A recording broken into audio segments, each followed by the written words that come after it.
Hey po sa inyo mga kaibon at mga kabalaybay, and for today's video samahan nyo po ako at ipapaliwanag ko po sa inyo ang dalawang pamamaraan o dalawang klase ng pagpapares ng African lovebirds. Ito po ay based lang sa aking experience at mga nalalaman ko dun sa ating mga kapwa matatagal nang mag-iibon. Yung mga pamamaraan nila ay na-apply ko, tapos sa pamamagitan naman po ng vlog ay gusto ko rin pong ma-share sa inyo kung ano yung mga ideas, tips na binibigay nila sa akin. So sana makatulong sa inyo ito. At bago natin umpisan yung ating video, i-shoutout muna natin yung ating mga kaibigang vlogger dito sa San Pablo, Laguna. So shoutout sa Hunter Tribe, kay Idol Petty na Redrix PH. Ayan, mga tropa po natin yung vlogger dito sa San Pablo, Laguna. At doon naman sa ibang lugar na mag-iibon na vlogger, kay Boss Alex Bilachua TV, Boss Ken, ayan, kay Lomits TV, kay Ibunan ni Omar 26. Ayan, shoutout sa inyo mga idol. So ano pa hinihintay natin? Pasok na natin yung intro para maumpisahan na natin yung ating video. Let's go!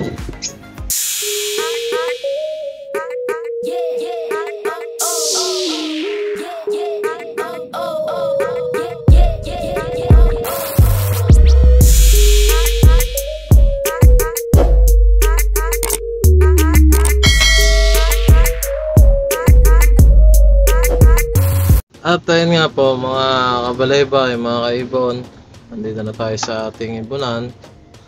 Ang una ko po ipapaliwanag sa inyo na at i-share na gagawin nating method sa pagpapares nitong ating dalawang ibong ito ay yung tinatawag na force pairing, kung saan yung cock natin ay ipapares natin doon sa isa nating hen.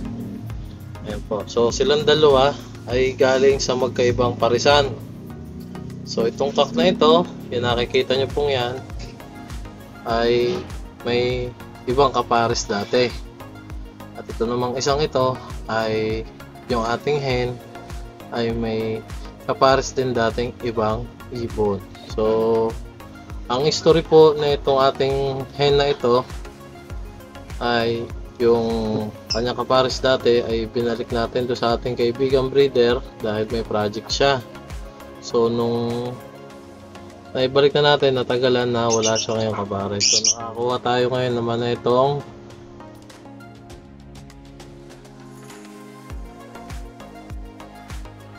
kapares niya. Tapos ito naman po, mutation na itong ating hen ay Mauve Opa Postpail Follow. So ngayon po uhulihin natin itong dalawang ito at ilalagay natin sa carrier at paliliguan natin. So meron po tayo ditong sprayer, ayan, na may tubig. Yun po yung unang pamamaraan na tinuro sa akin ng mga kaibigan nating mag-iibon. Shoutout sa mga tropa natin dyan sa Calamba, Laguna na mag-iibon. Kay Sir Romel sa Kilayan, kay Sir June, shoutout po. So ito ang ating gagawin. Una, syempre dapat may gloves tayo kasi masakit mangurot yan. Huhulihin natin.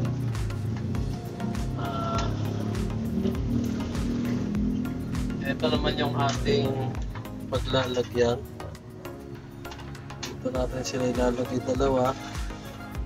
Mga idol ito.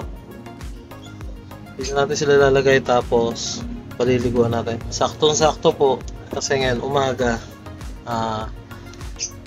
mainit, magandang paligo na itong dalawang ibon natin na pagpaparisin. So mamaya naman po i-discuss ko sa inyo kung paano naman yung isa pang pamamaraan ng pagpaparis ng ibon. So hulihin muna natin ito mga anak.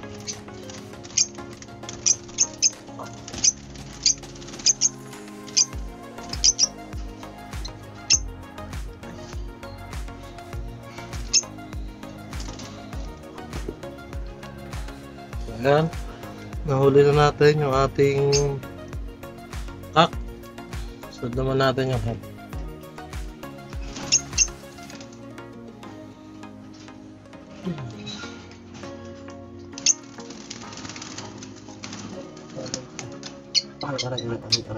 Aray. Tandahan lang. Oops, mga balian. Ouch. Saka talaga itong mga oras, mga idol.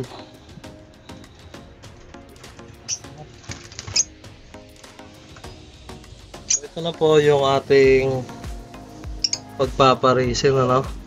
Ayan. So okay naman mga kabalaybay, nandito na tayo sa may bubungan ng bahay. Gagawin naman natin, dahan-dahan natin silang i-spray ng tubig hanggang sa mabasa.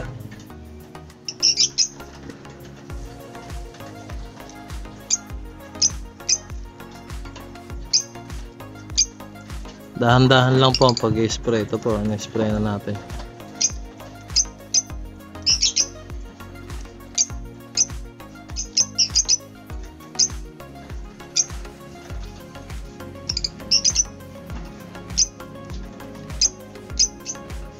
Ito po ay ginagawa natin ay para mawala yung both side na mga naiwang amoy nung kapares nila dati. Ayan, para ngayon para maging neutral yung magiging amoy nila dalawa.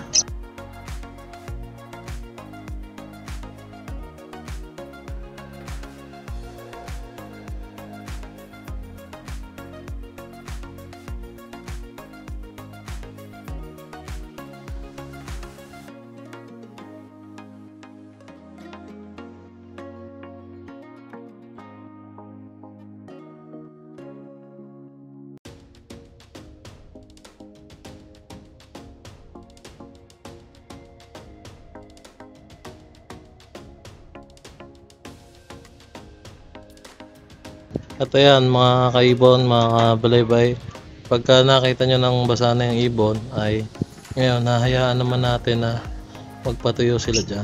So dyan sa part na yan magkakameron na sila dyan din ng banding o para maghihiniksikan sila ng balahibon dalawa. So yun, antayin lang natin matuyo tapos ibabalik na uli natin doon sa cage nila. Kaibon, mga kabalaybay, makalipas ang isang oras, ito na yung ating pinaliguang mga ibon, ano? At ngayon ibabalik naman natin sila uli doon sa double cage natin na may divider. So bakit may divider? Dahil po under observation pa rin sila.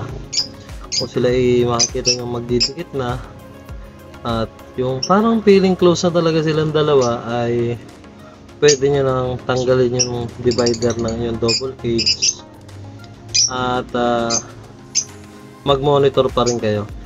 Ayan. Kasi po yung iba ka talaga pagka ang ginagawa ay ganyan, kaya may harang na separator para maiwasan yung pangyayari na yung hen natin ay magulpe yung ipinapares natin na cock na ibon. So medyo may attitude po yung mga hen pagdating sa African lovebird. Kaya po nangyayari minsan yung iba nagugulpe, natatalupan yung mga balat. Ayan. So dito, ito po yung ating gagawin. Ibabalik muna uli natin doon sa double cage na may separator. Siguro mga for 1 month muna siguro ang gagawin ko, kasi hindi naman ako nagmamadali sa breeding. Gusto ko lang maging okay itong parisang gagawin natin na to. So naglagay po tayo doon ng magkatabing perch para pagka pares sila nakahapon o nakadapo dyan ay magkatabi sila. So sa pakainan naman po ganun din ang ginagawa ko, magkatabi din para nagkikita-kita lagi sila. Ayan mga kabalaybay, kaibon, ibalik na natin yung ating mga ibon sa kanilang mga cage.